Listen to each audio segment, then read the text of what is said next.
What's good?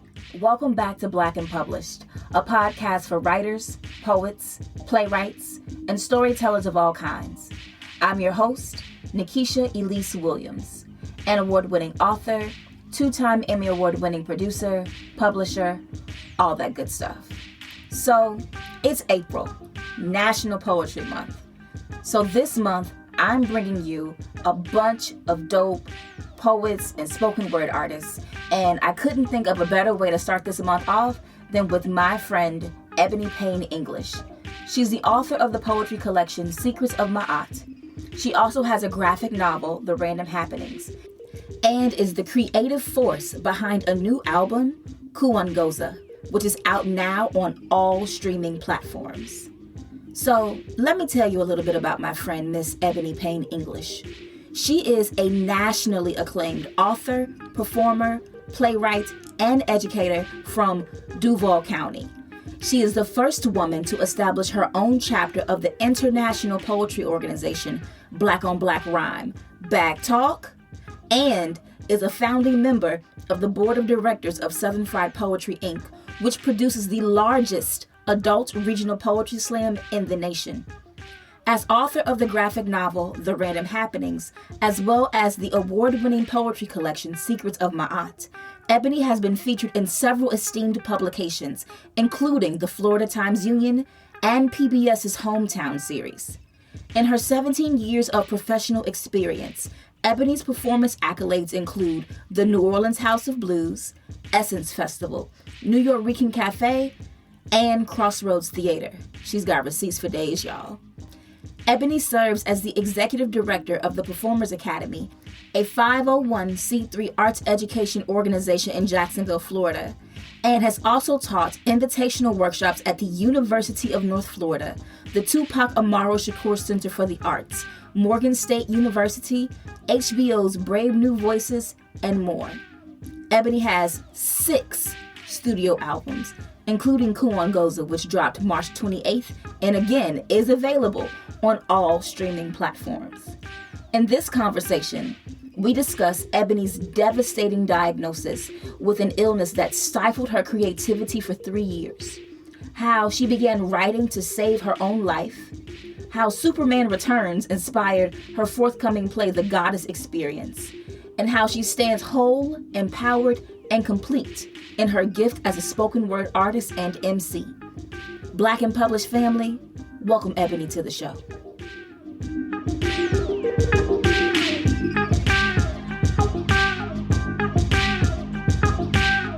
Ebony, thank you for joining me on Black and Published today. I appreciate it. No, it's an honor and a privilege. I'm a fan, a big fan of you. Yes. So we're going to jump right in. My first question is always, when did you know that you were a writer? Probably when I was about 7 years old. And that's because I was making poems, like short poems and stuff. And someone took notice and said, "Oh, you're a writer."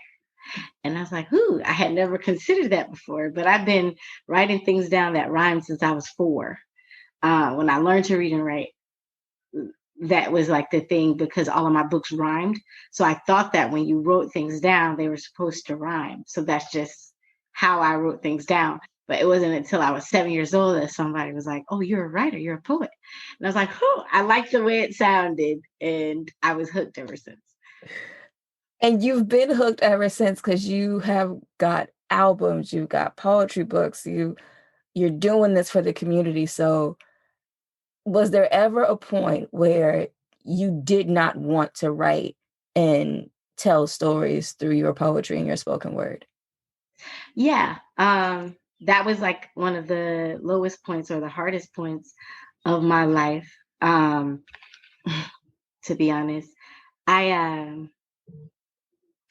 when I was diagnosed with HIV, I didn't want to talk about it. I was ashamed, and it was a stigma and a trigger for me because my favorite cousin had passed away from AIDS when he was 19 years old and I was 10. And so my first instinct was to automatically shut down and pretend it wasn't happening and try to like live my life as if it never happened. And the casualty of that was my work. I wasn't able to write because writing is my coping mechanism. And if I wasn't ready to cope, I wasn't able to write. And that's the longest I had ever gone without writing a poem. I think I went 3 years without writing a poem, without writing a short story, without working on a play. I didn't write anything for 3 years.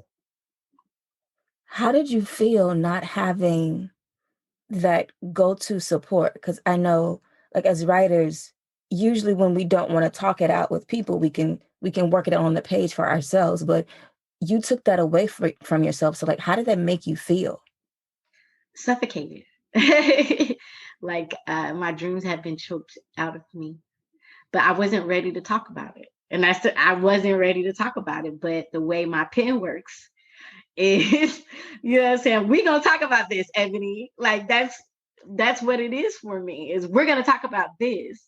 And so because I wasn't willing to do it, it just wasn't working for me. And that's not to say that I wasn't performing, because I was able to pretend like nothing was wrong, because I write so much. I write every day.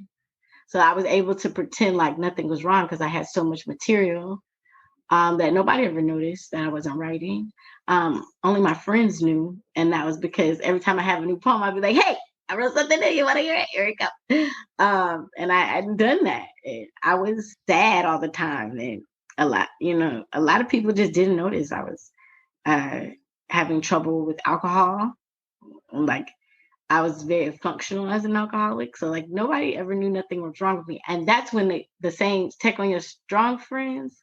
Like that's what that comes from, is because no one ever knew something was very wrong with me, that I was severely depressed, severely suicidal, on a drunken binge, and not writing. And the day that I wrote again, the first poem I wrote was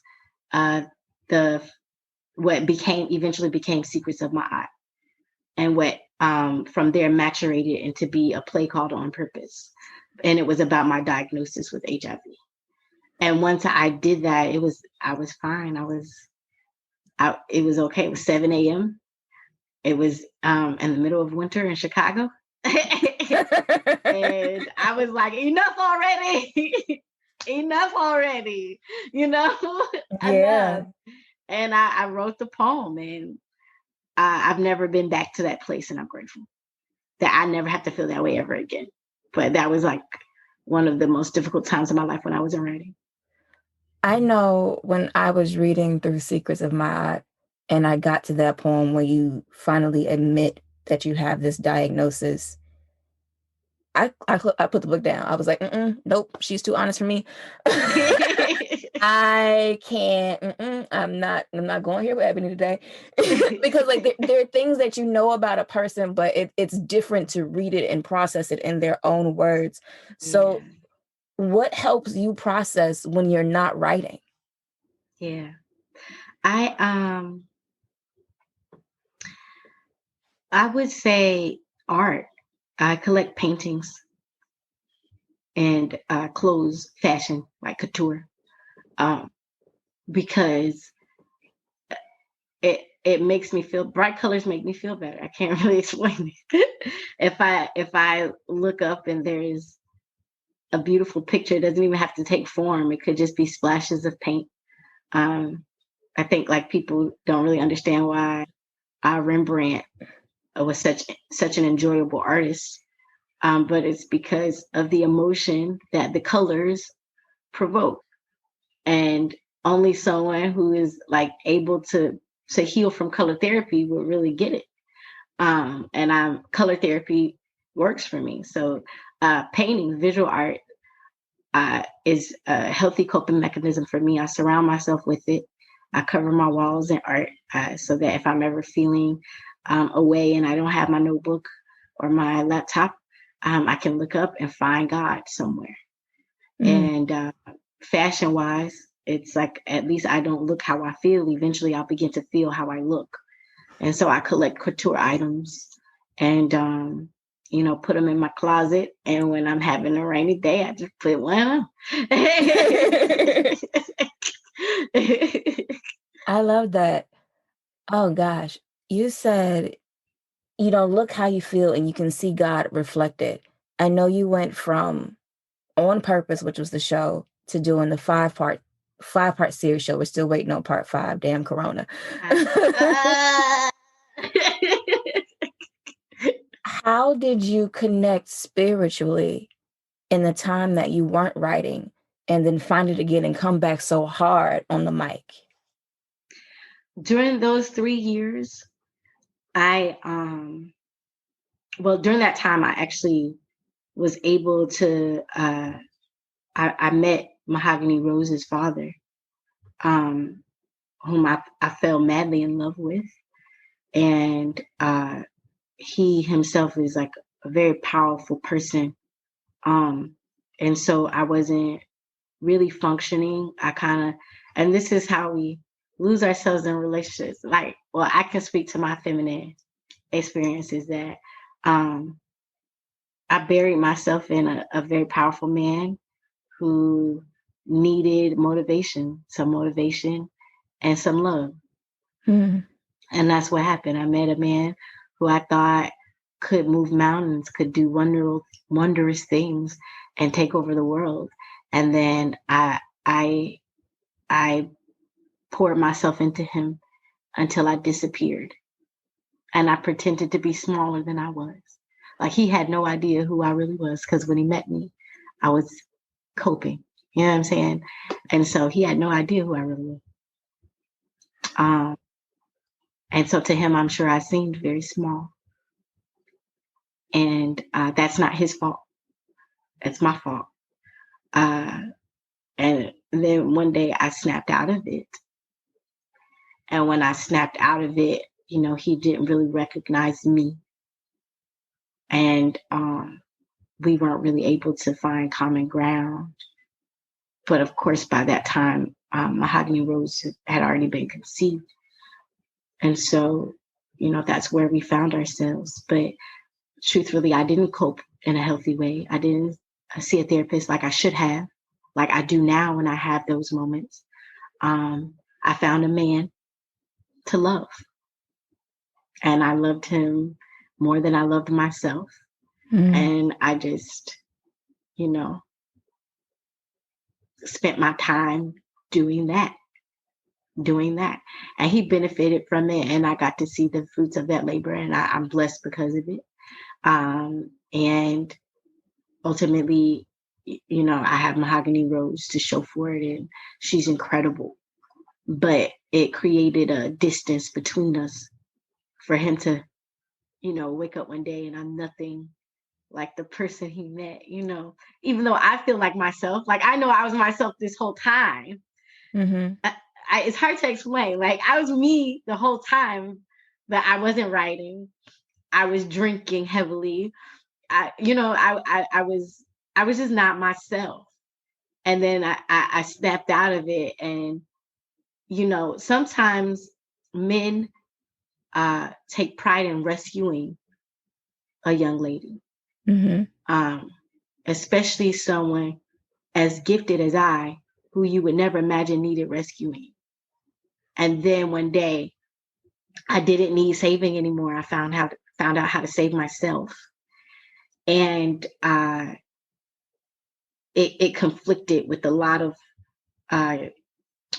just a lot of societal tropes and a lot of gender roles and a lot of different things that we've been socialized to believe should exist between a man and a woman. And eventually it got in the way of us having a healthy relationship.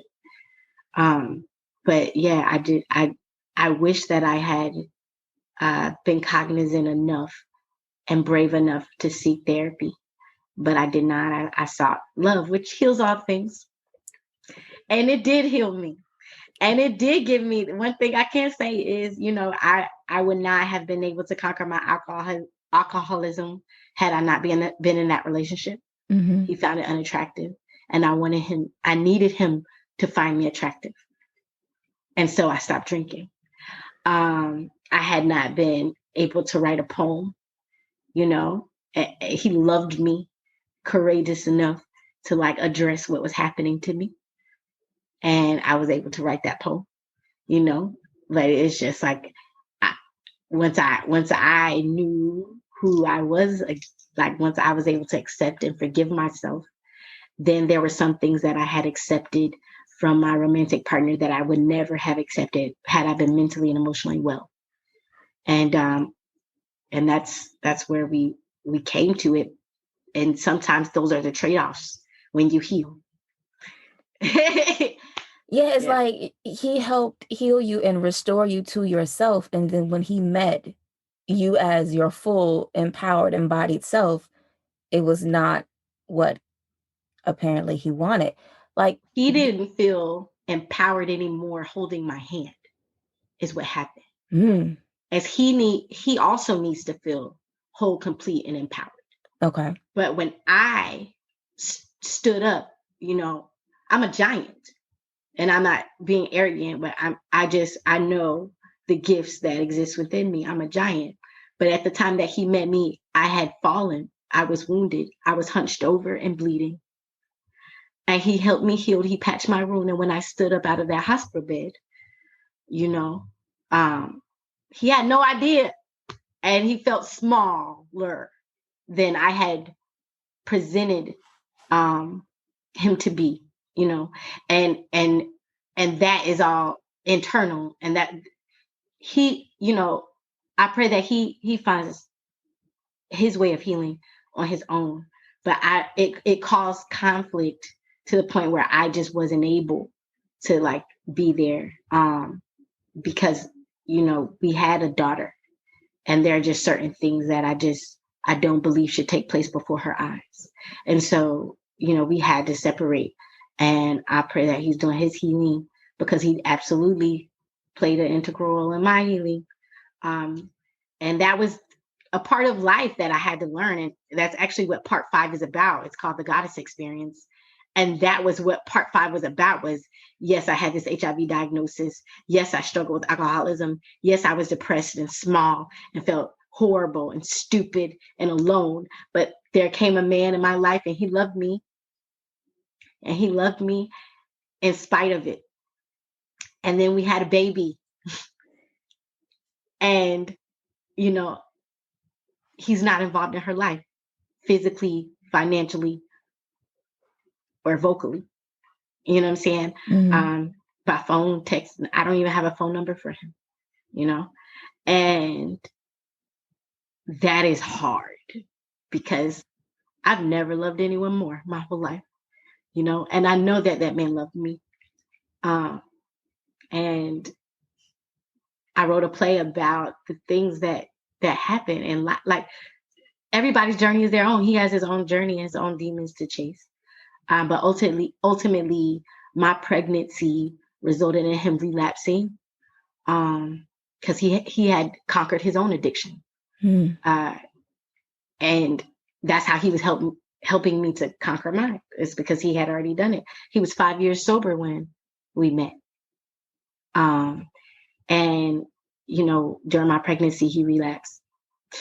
And I wasn't able, because of Mahogany Rose, I wasn't able to assist in his healing.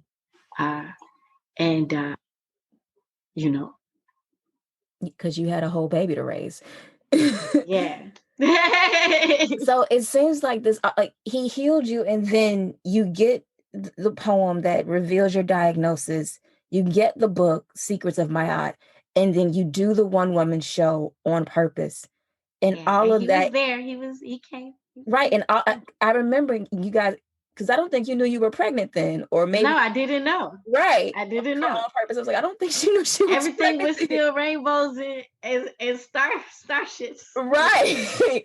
And then I remember after the closed, came, and a few months later came the big announcement. I remember all the pictures. And I was Yeah. like, oh snap. Like she did she was whole Yeah. pregnant. I actually got I went to the I found out about my nomination for the Cultural Council Awards, which was in May. The day after On Purpose closed in Jacksonville, I went to DC because it was going to DC. I went to DC to prepare for opening that because eventually it was going to Broadway. And I got sick on the airplane. I've never gotten sick on an airplane my whole life. This is what I do for a living. And so I knew that was strange.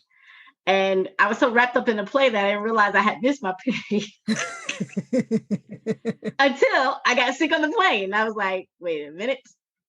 When's the last time you had a period, Ebony Payne-English?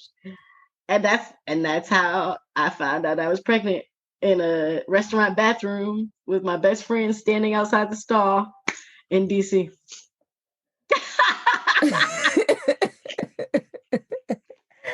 Wow. But you had, up until that point, you had still been touring because you do all your work with Black on Black Rhyme Yeah. and Southern Fried and working with the kids. And so Yeah. I always feel like I present a public face and a private face. And then depending on who I'm talking to, it depends on which face you get. And I feel like when you talk about, you went 3 years without writing, but you were still performing, no one really knew. You were presenting a public face that the person closest to you didn't even see. So what That's was the right. reaction to On Purpose when he came and saw you in your fullness of who you are, performing and He telling these received it. stories? Yeah, he received it. He understood. He told me, I accept this. I accept this. He cried. Told me, I accept this. And you're beautiful. And like, but the next day I found out I was pregnant because he came closing night. So he came on Sunday. Mm-hmm. And I found out I was pregnant on Monday. But I was already in DC, you know. And I wish that I could say something different, but nothing was ever the same. The moment that I told him, we were never the same. We have never been the same. We have never been able to meet back in that place again. We have never been able to come back together. Even though we tried, but he missed every doctor's appointment.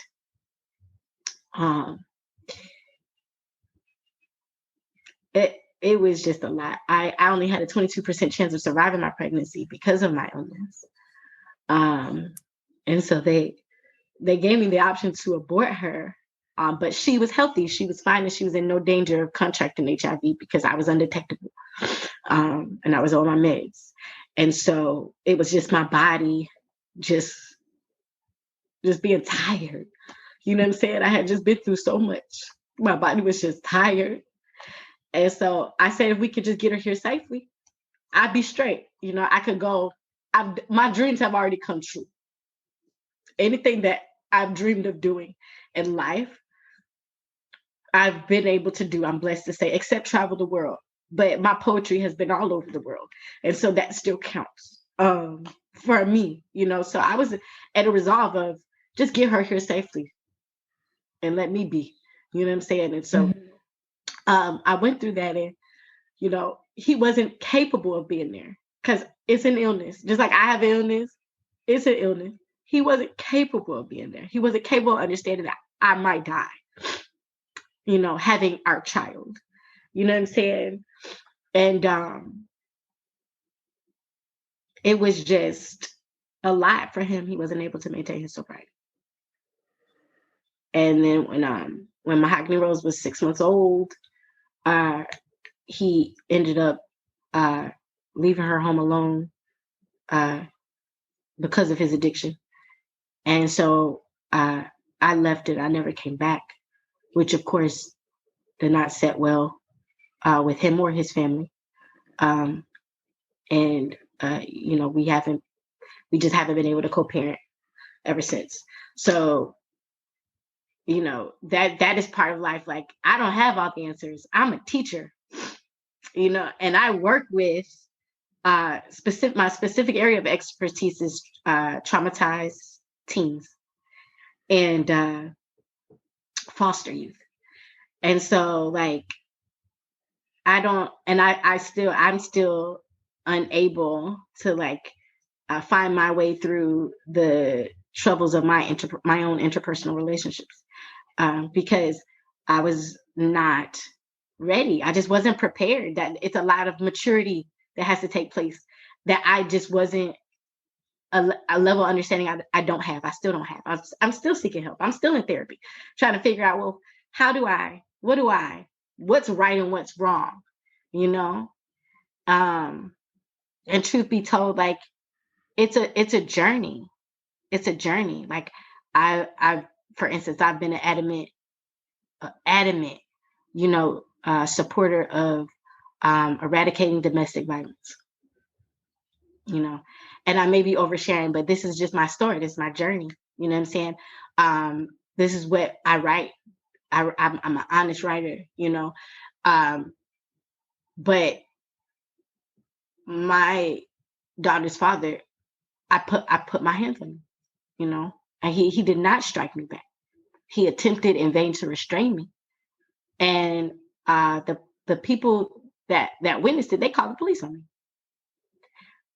and my daughter was present, but it was a level of maturity that I wasn't able to. All I know is, you put my daughter in harm's way. All I know is, you know what I'm saying, you're not showing up the way that I need you to show up. And if you were able to show up for me that way, I feel like you should be able to show up for her that way, But the thing with an addiction is that person cannot even show up for themselves. Mm-hmm. They're not even showing up for themselves. So it's a unrealistic expectation. I know that now, thanks therapy. I know that now, you know what I'm saying? But at the time, I had no more control over myself, the level of disappointment that I felt, anger, hurt, mommy instinct. You know what I'm saying? Like, it was just overwhelming. You know what I'm saying? And so now I have to look at myself in the mirror and know that that was wrong of me, that I have to somehow restore that and repair that. You know what I'm saying? That, like, he'll forever remember that, someone that he showed so much compassion to and cared so much for, had no brick wall when it came to how angry they were able to get. I had no brick wall. And that's something I always tell my students, that when you love someone, there should always be a brick wall between them and your emotions. And if it gets too intense, that brick wall of love is going to stop you, because this is someone I love. I cannot take it that far. And that was the first time I had ever experienced the lack of that boundary. And I don't even know how to, like, I'm still learning to love and forgive myself for that, because that's also something I'm sure, will affect my daughter when she gets a little older, is the understanding that did happen. It is true. So. And did all of that then go into the writing of the God Experience? The Goddess Experience, yes. Yeah. Yes. It's all about the idea of celebrity, the concept of pedestals. Mm-hmm. You know what I'm saying? The ego, and also the plight of the single mother, and how all of the Black women I knew that were single moms when I was growing up never told me how much it hurt. They went to work. They picked up their kids. They showed up for basketball practice. I get choked up just even think about how effortless they made it seem. You hear me? Yeah. Polished. So when I was having a hard time, when I was like, why can't we just make it work? Why can't he just be here? You know, when I was devastated, like, you know, why you got my daughter out here lacking for something? That's how I felt. You know what I'm saying? Even though it's not true, Mahogany Rose lacks for nothing. You know what I'm saying? It felt like you got my daughter out here without a father. How could you? I took it very personally. How could you? You know, I never asked for him to take the condom off. I didn't even know he'd done it. He did it all on his own, you know. And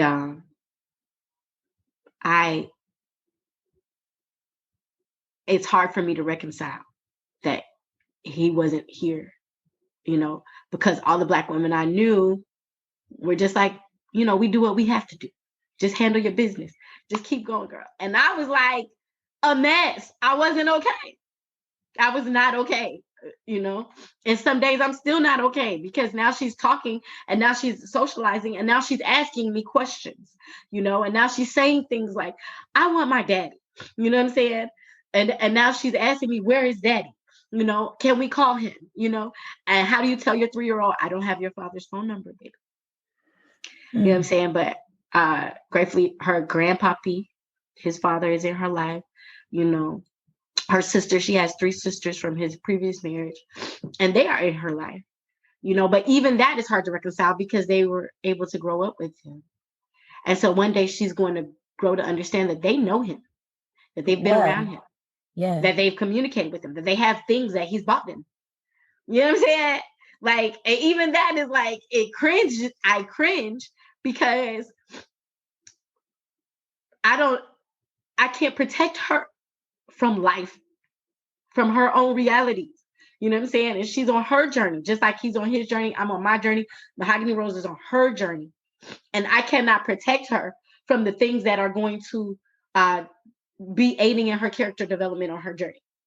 And a lot of things that aid in character development are painful and disappointing and shocking truths, you know.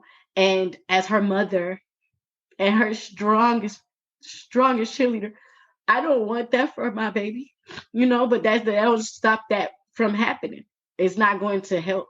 So I have to get myself together and stop taking everything so personal and realize that the reason why the Black women in my life never told me how bad it hurt is because when you get to talking about it, you know, you're doing what I'm doing, crying and snotting and want to crawl in the bed under the covers and go to sleep for the rest of the day. And they can't afford it because the kids depend on them. And that is the goddess experience. Everyone depends on you. The mother of creation cannot take a day off because she got children who are hungry and thirsty and hurt and happy and performing and soccer practice and a full-time job and bills, you know, and she just didn't have the time to sit down and say, Ebony, this is hard. She didn't have that moment. And so I wrote a play for her to honor that and to say, this is all of our moment. This is a collective experience.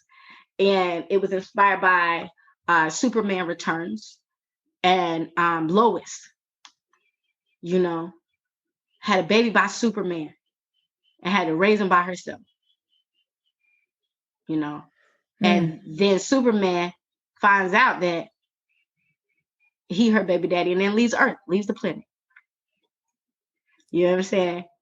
And it's like he feels things will be better this way. You know what I'm saying? Like, and I'm like, wait a minute. Superman is a deadbeat dad. Superman. The poster child of superheroes, okay? America's sweetheart is a deadbeat dad. And no one is mad, outraged, pissed off, angry. Like nobody's like throwing tomatoes at the movie screen. It upset me. It upset me. And that's how I started writing this plays, because absolutely Mahogany Rose, her father's Superman. His last name is even hyphenated. He's Moorish American. So his last name is Bailey L. And Superman, his last name is L. You feel me?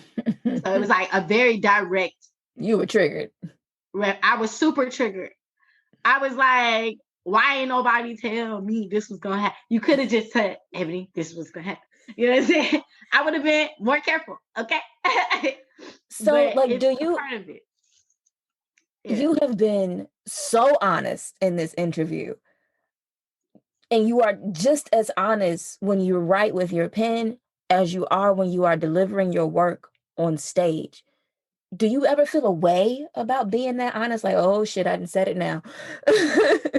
Well, that was the issue when I wasn't writing for 3 years. It was because I was afraid of being that honest, because I was taught that that's not glamorous, that's not professional, that is unbecoming, that nobody would come to my shows, that nobody would want to be around me, that I would be exposed, you know? And people held it against me, my truths, my whole life. You know, there was somebody feeling like they had one up on me because they knew a secret about me, because they knew the things that I had been through in my childhood that maybe were shameful or embarrassing, you know. They seen my uncle down to the stove tricking or something like that. You know what I'm saying? And they held it against me, you know, try to throw it up at school to bully me, or it, you know, in a conversation to like make me seem less than, you know. And it was in the moment that I wrote that poem that I realized that true freedom is being able to be honest with yourself. And as a result, it empowers you to be able to be honest with others. Nobody can tell my story but me. And if I don't tell my story, other people are going to take their own liberties with my story and their renditions of it. And the truth is, everything's not perfect. What I have to figure out is perfect balance within my own life and the things that I go through, you know. And the thing is, I'm honest with people. So me and my child's father have had this conversation, and I've apologized to him for the harm that I've done. And I apologized to him that I wasn't able to stand with him the way that he had stood with me, you know. But I also stand firm in the fact that Mahogany Rose is more important than my loyalty or any debt that I owe him. And her safety is my only job right now, is to keep her safe, to keep her in a stable environment, and to be consistent with my love and respect for her and her growth and development, you know.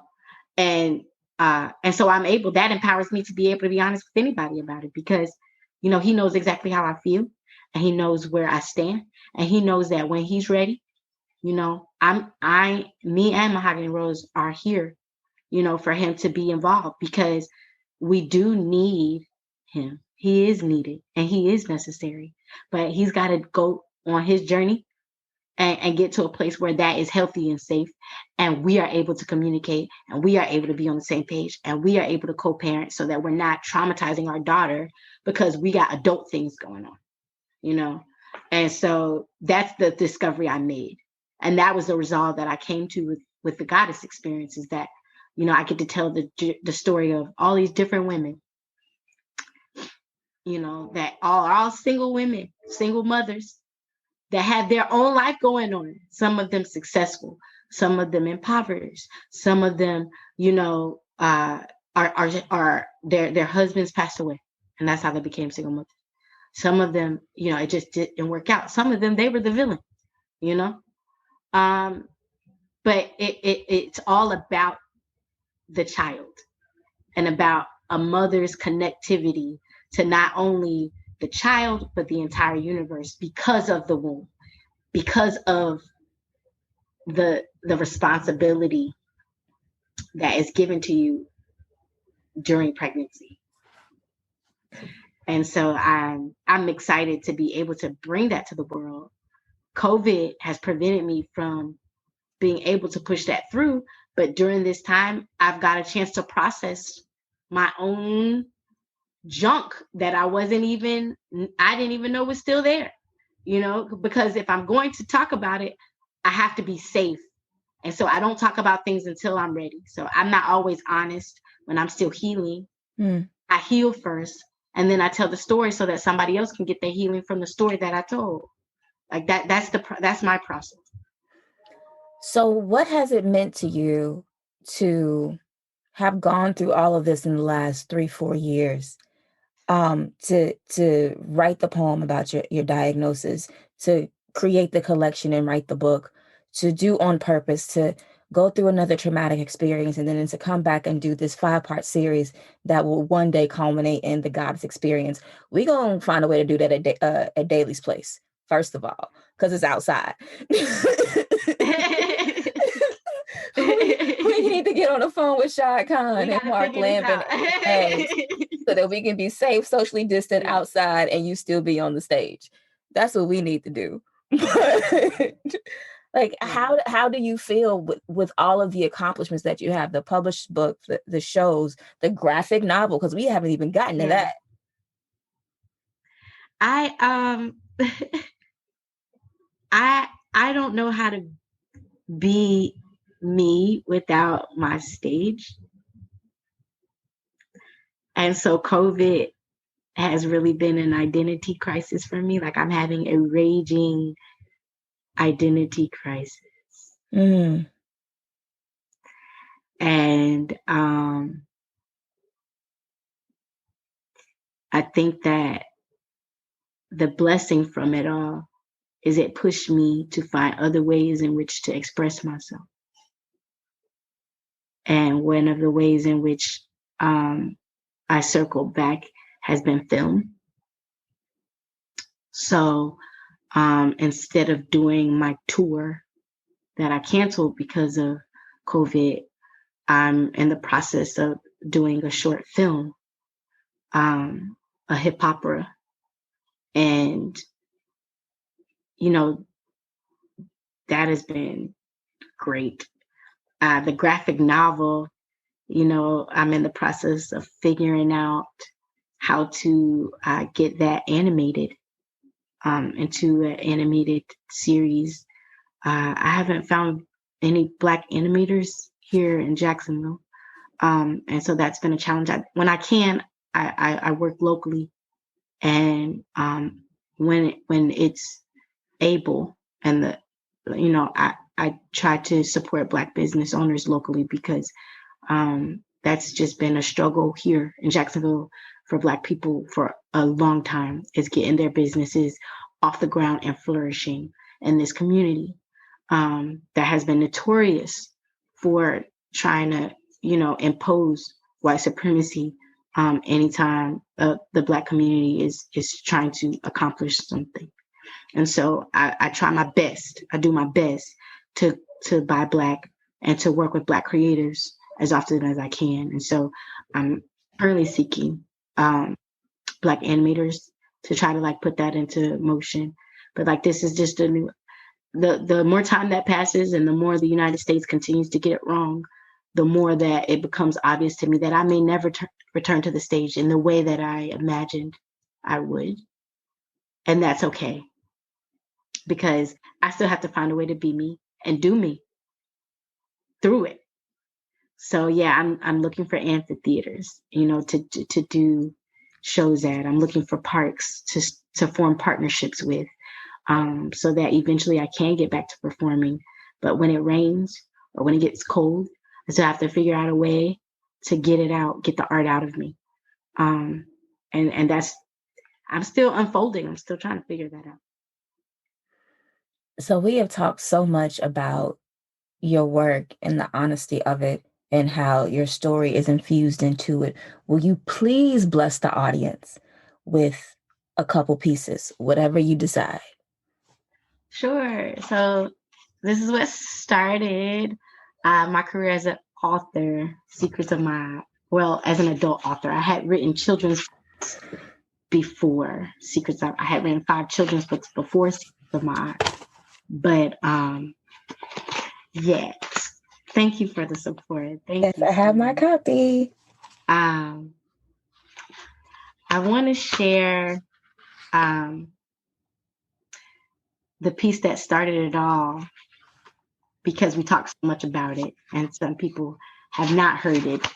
And it's called I Give Offerings That Are Genuine. It's affirmation 6. And I had the opportunity to do this poem for the doctors who were taking a cultural competency workshop, Mayo Clinic, this month. And that was my full circle moment to talk about what I've experienced as an HIV patient.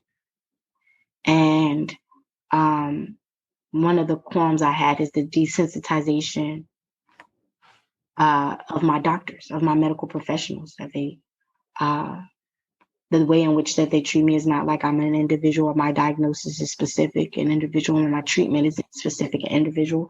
You know, they kind of once me over and then refill my prescription and keep it moving. I've never ever felt like my doctor was actually trying to cure my illness. And perhaps that's me being naive, but I go to see an infectious disease specialist.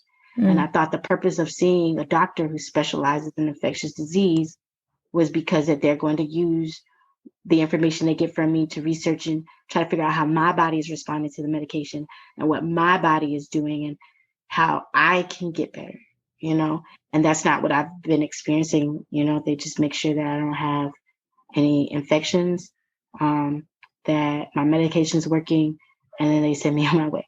And it's just a lot. Sometimes I don't even get eye contact, and it's a lot. You know what I'm saying? This is traumatic. Anytime I go to the doctor, it's traumatic. Anytime I have to get blood work drawn, it's traumatic. This is something that happened to me that I have to live with for the rest of my life. And it's not easy, you know? And one of the doctors, Dr. Andre, said, you know, sometimes we get so wrapped up in treating the illness that we forget to care for the person. And I'm sorry, Ebony. And thank you for being brave enough to have this conversation. I can't imagine how strong you must be to be able to have this conversation. And that was my full circle moment, and it changed my life, and it made my diagnosis purposeful. Because this whole time, I've just been like, why me? Why me? Why me? Why me? Why me? You know? And the reason is because the next time Dr. Andre is treating someone with an infectious disease, he will not forget to care for the person. And if it had to be me, because it's not because I'm strong, it's because I've disciplined myself to be brave even when I'm weak. And because of that, I've been able to be brave enough to say that. Because if no one says it, you know, then how will they ever know? It's not okay to be treating us like this. You know, and I'm really thinking of the Black women who were out here saving the world, who just happen to be HIV positive, who have to go in here to this doctor's office and feel inhuman. You know what I'm saying? Mm-hmm. Because it's a dehumanizing experience to be treated that way.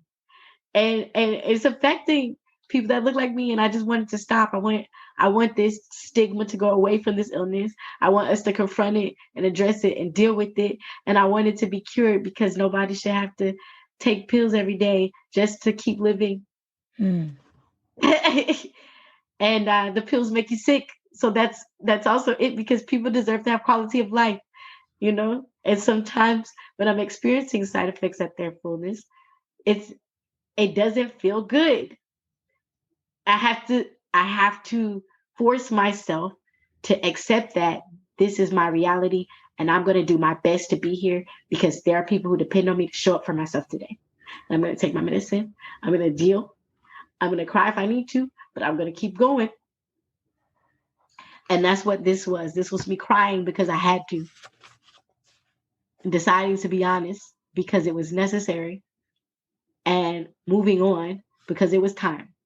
And that's why it's the affirmation I give offerings that are genuine, is because this was a genuine offering, and it was the only one my pen would accept, because anything else would have just not been real. Question: what's something you've never said out loud?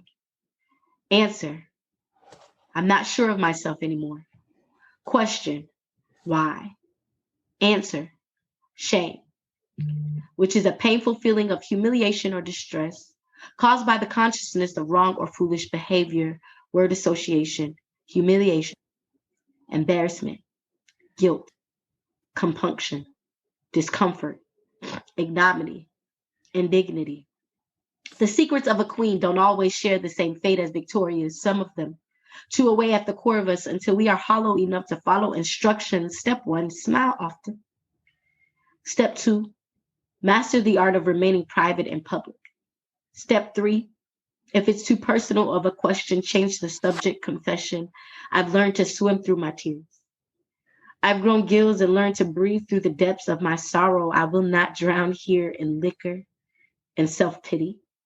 Mermaid me frankincense to anoint thin skin that had not yet learned to callous completely. My scales only occupy what's beneath me. The weight of my vulnerabilities is worn down my melanin, and even here, I don't fit in. Question. Is it better to feel everything or nothing at all? Answer. I am too sensitive.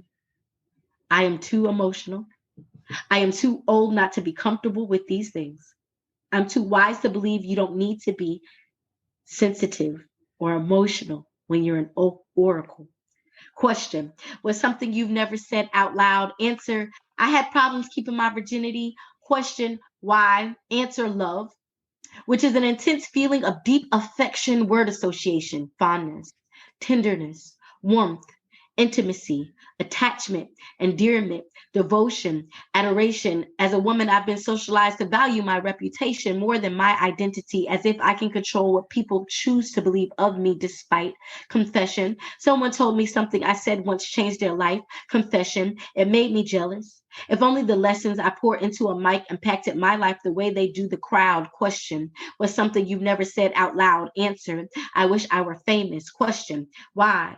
Answer. Validation, which is the act or process of being at once relevant and meaningful, well-grounded or justifiable, word association, reliability, legitimacy, authority. Confession. I've been writing stories for over 25 years and I still have the hardest time telling my own. Confession. I often choose to be alone, and even that part of me is an illusion. I'm too spiritual a person to believe in seclusion. I keep the company of my thoughts. Frequently, they render me lost, which makes me awkward in social settings. And getting my attention is at times complex. Question. Was something you've never said out loud? Answer. I hate you. Question. Why? Answer. You died, and sometimes there are no words. At those times, the silence is heard louder than the scream. Some things aren't as audible as they seem. Confession. When I was a jit, I asked God to be a gift for my husband.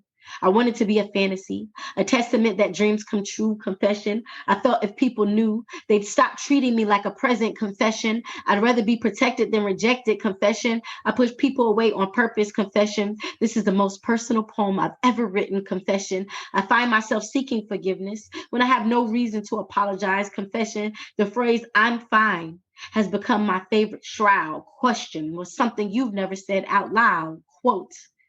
For the record, I still think about you being like you when I grow up more than anyone else. End quote. When I teach, my intent is to lead by example. Sometimes I feel too dismantled to be of service to my students. Confession. They disagree. Rachel McKibben spoke to me about memory, and she believes we're designed to carry the things that remind us what's safe and what's not. Confession. Those reminders are pretty much all that I've got. The closest you can be to someone is inside, which is why I hide when you want to be near. Question. Why? Answer. Fear, which is an unpleasant emotion caused by the belief that someone or something is dangerous, likely to cause pain or a threat. Confession. I always thought writing about this was something I'd regret. Question. Why? Answer. I've tried for the extent of my existence to run away from being a statistic. I did not escape, and that disappoints me. I do not want to be defined by my flaws. However, I cannot measure my character in applause. I am afraid of being judged, which makes me apprehensive about being loved. I find hugs rather uncomfortable. Question. What does it feel like? Answer. Terror, fright, alarm, panic, agitation, trepidation, dread, distress. Ebony, what's something you've never said out loud? Answer. I'm living with HIV. The silence has been killing me. Question. Why didn't you tell me? Answer. Pride, which is the consciousness of one's own dignity, self-esteem, self-regard, self-worth, self-respect, selfishness, honor. Any question? And from there, a book was written. Yes, a whole book. And that's also why it's called Secrets, Secrets of My Eye. Yeah. What was your journey in publishing your book? One of my best friends, his name's Edwin Mackey. He goes by Mackey. E. Mackey Creates. And he told me that I needed to publish a book. And I said no. And he said, why not? I said, because my poems are all about me. And I don't want to dry snitch on myself in a book, you know?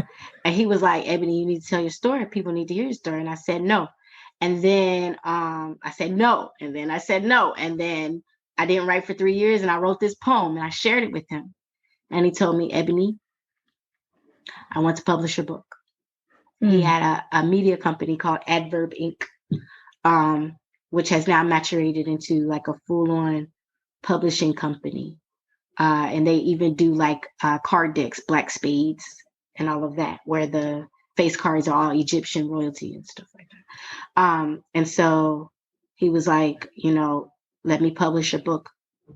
And he gave me a book scholarship to publish my book, to write the poems and publish my book. And so I wrote and collected some things I had already written. I was inspired by a sister from Philadelphia named Janine Betu Kayembe. And they had a tattoo of my eye. They came down to hang out with me. And at the time, her pronouns were she, her, but now her pronouns are they, them. Their pronouns are now they, them.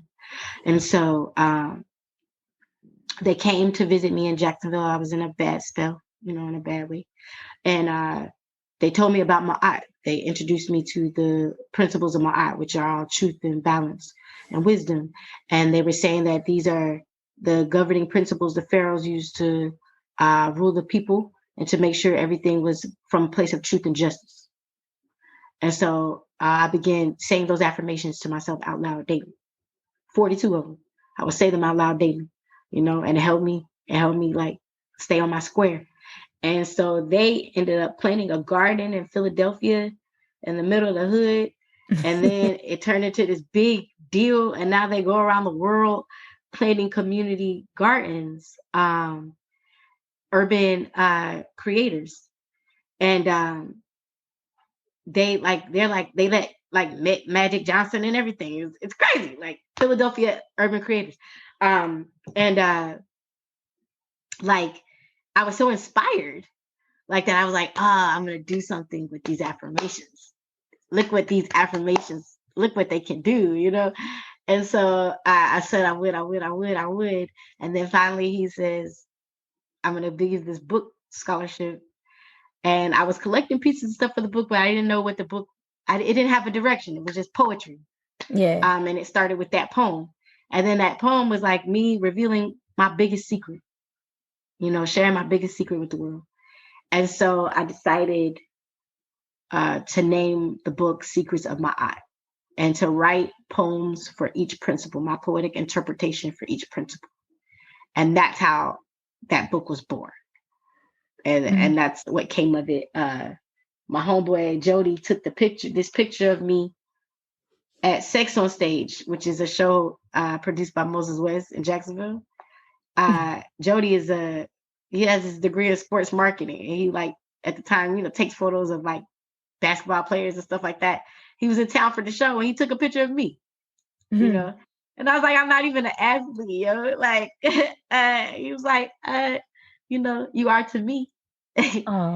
And so I used that for the cover with the filter on it, like Shadow from Black on Black Rhyme. He was the president of Black on Black Rhyme, put a filter on it. Just did everything just fell into place magically. Shadow put a filter on it. He's the president of Black on Black Rhyme. Saw the picture Jody took of me at one of Moses' shows. Liked it, put one of his filters on it because he's a graphic designer in Atlanta. He put a filter on it. And then Mackie, who is the publisher, commented on the picture and said, yo, this should be your book cover. And there And it that's is. how it happened. What And I just happened to be wearing Ankh earrings. I was really just going to a show.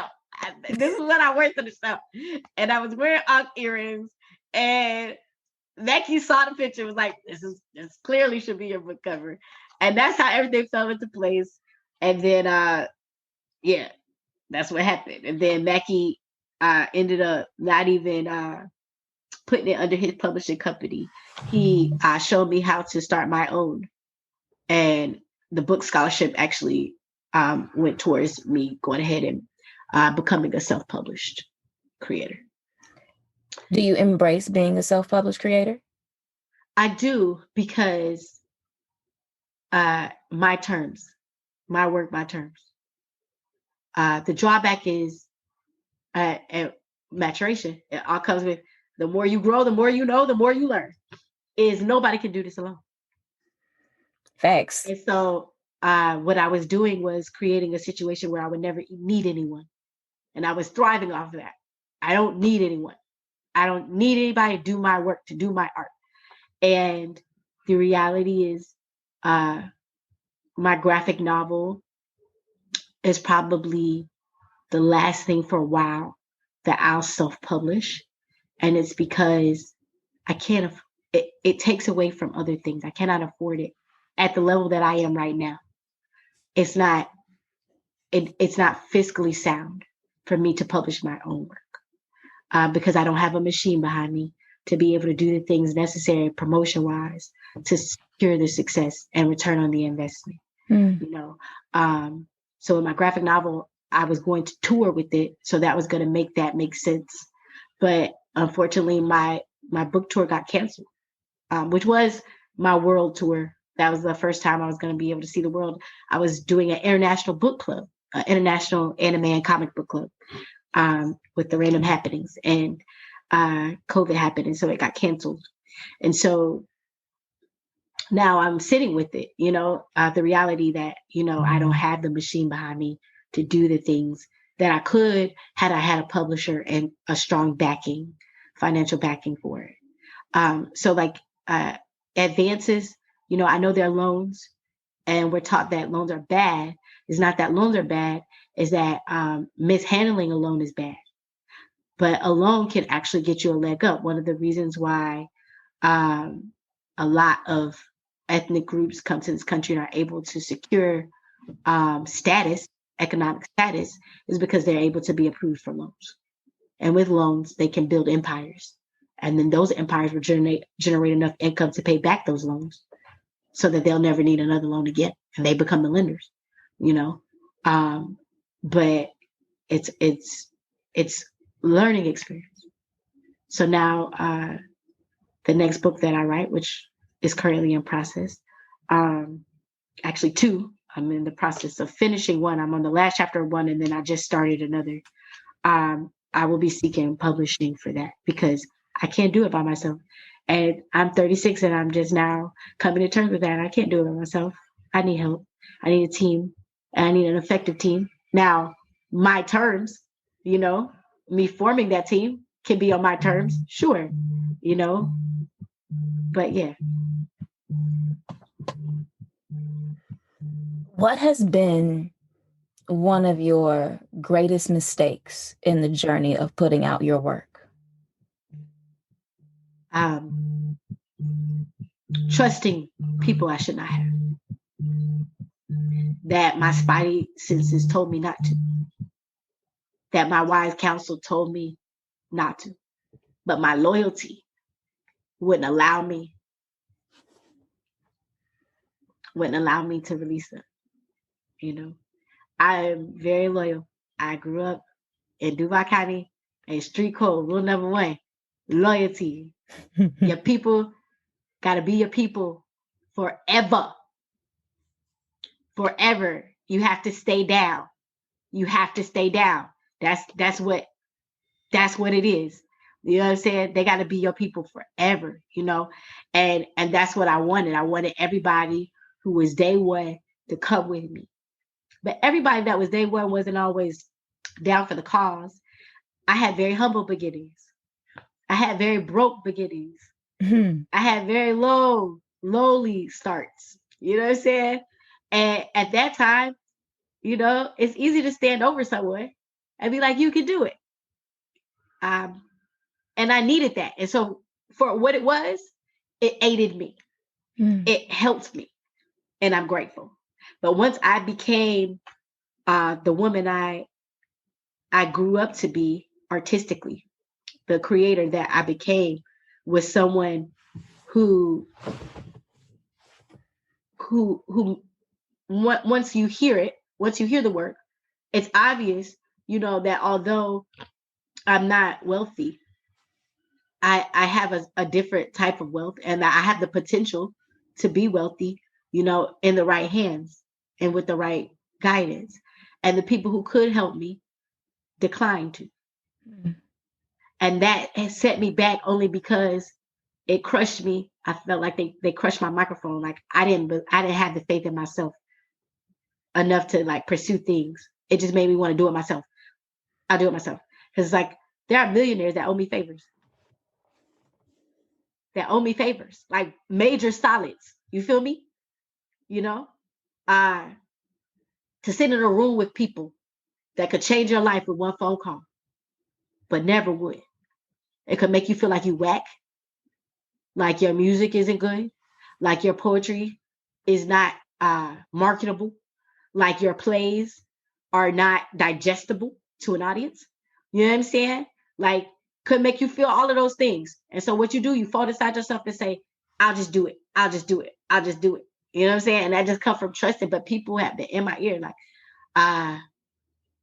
there's a reason why 2 Chainz said this, and it makes so much sense. Broke people should not be hanging around rich people. They tell you to level up, like circle up, but that's intellectually. You know what I'm saying? Like you should always have other people smarter than you around.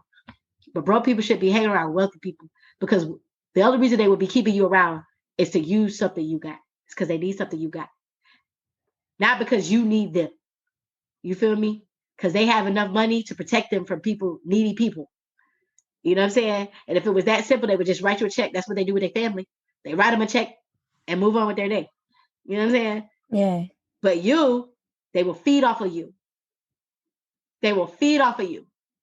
You know what I'm saying? Mm-hmm. Because everything up in that tier, it becomes real fake. You know what I'm saying? The trees even feel cardboard when you get to a certain bracket. You did? And so they have to keep you because it's authenticity. It's authenticity. There ain't nothing realer than being poor and hungry and gifted. Mm. You feel me? And so they feed off of that realness, and that's what happened to me. Is I was blessed enough to be surrounded by giants. That's how I became a giant. I was surrounded by artistic giants my whole life since I was a child. There are people I grew up with who have Grammys, millions of dollars, been all over the world, that had not ever come back and asked me for any type of feature. Have not come back and offered to put me on it anyway. Who owe me $20.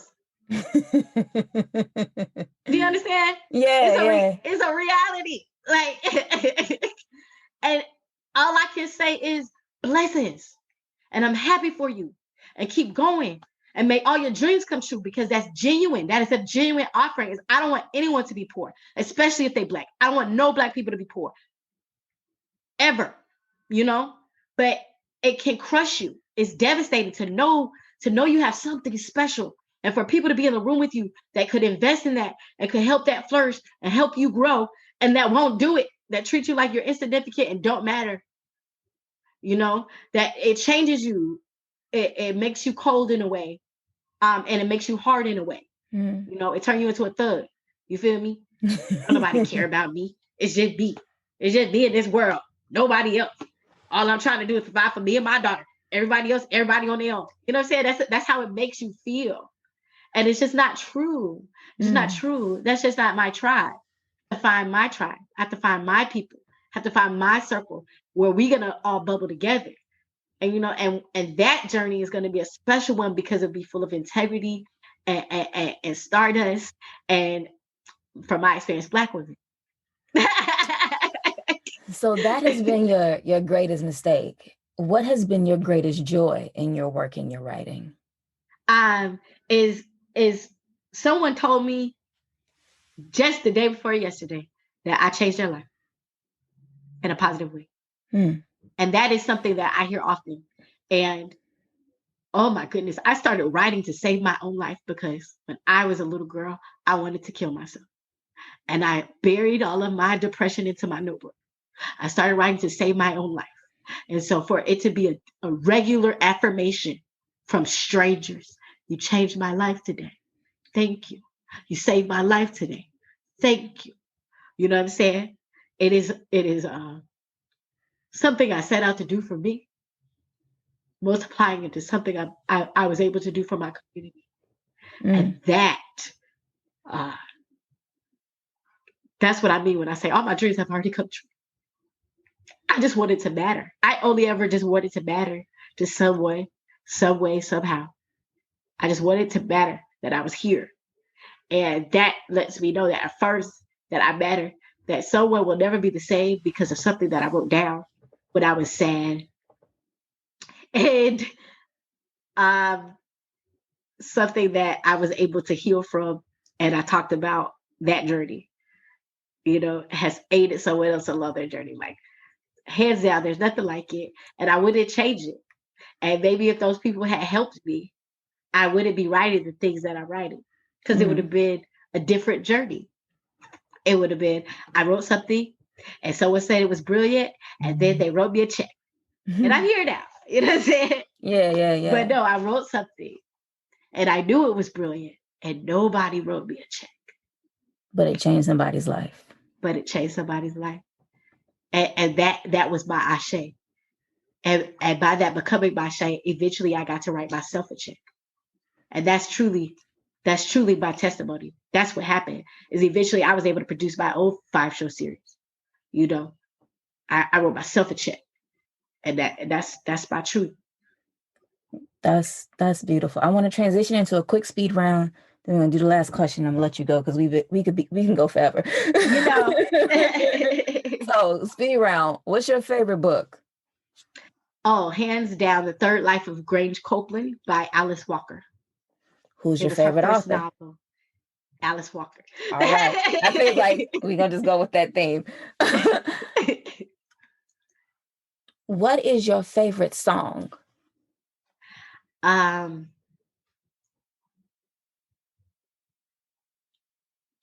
That's a tough one because music is my love language.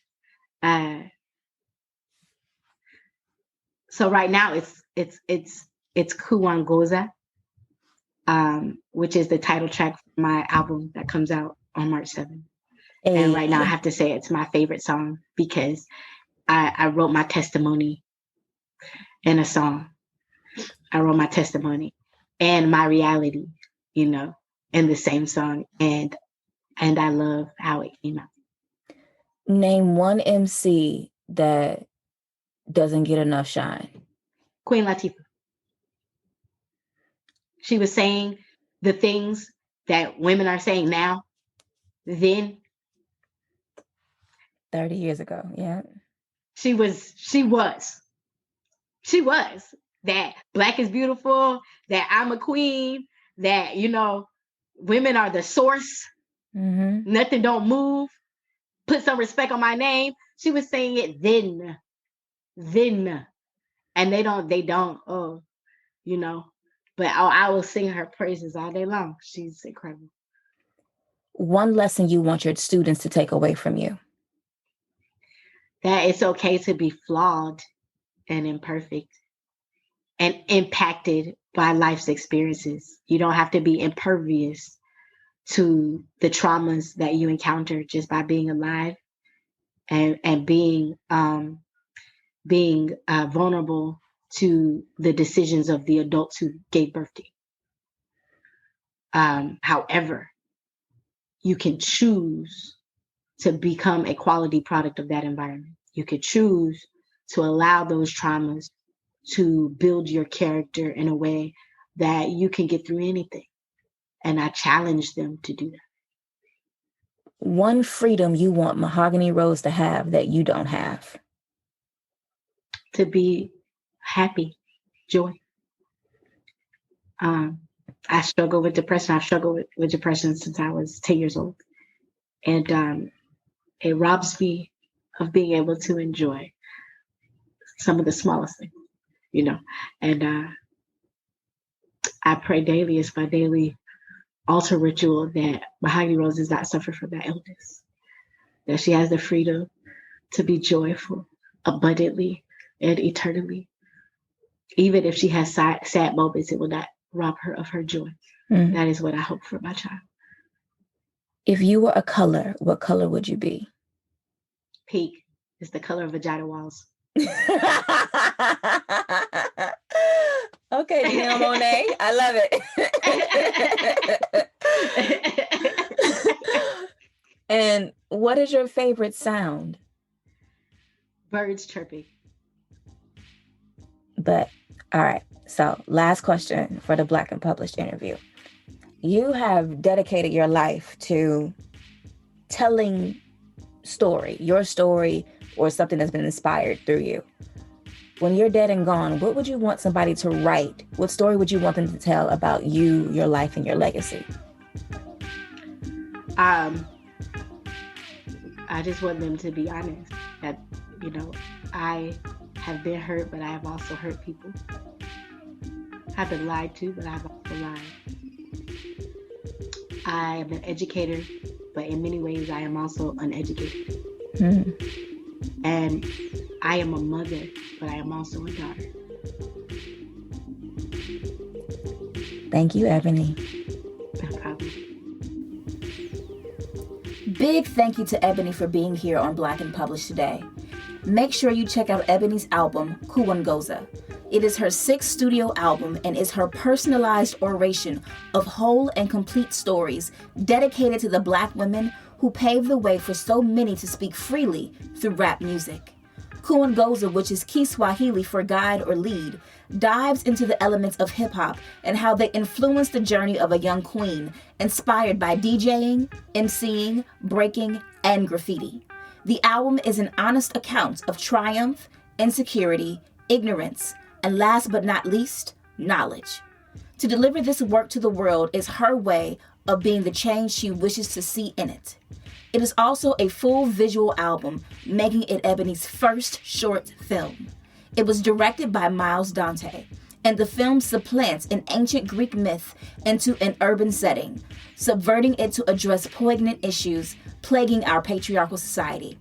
Punished and tormented for her beauty in the classic telling, the tragic character of Medusa is transformed instead into a heroic figure in this genre-bending, time-warping film about desire, betrayal, and female empowerment.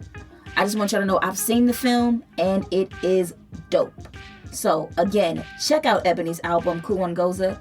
And if you're not following Ebony on the socials, follow her on Twitter and Instagram at Ebony Oshun, EBONYOSHUN on Twitter and Instagram.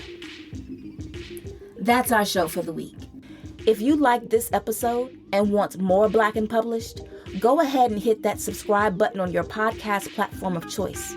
Also, leave us a rating, a review, tell us who you want to hear on the show, give us your thoughts. You can also follow Black and Published at Black and Published on Instagram and Twitter. That's BLK and Published. And to keep up with me, head to newrights.com or follow me on the socials. I'm at Nikisha_Elise on Twitter and Instagram. That's our show for the week. I'll holler at y'all next time. Peace.